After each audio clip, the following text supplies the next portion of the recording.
আপনি কি ব্যাংক থেকে টাকা উত্তোলন করছেন?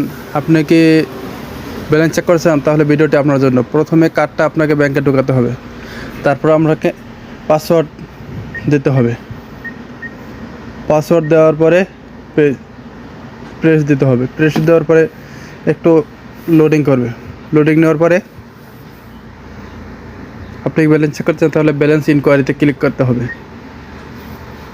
একটু ওয়েট করতে হবে। ওয়েট করার পরে আপনাকে আপনার ব্যালেন্সটি দেখাবে। দেখেন আপনার ব্যালেন্স 969 টাকা।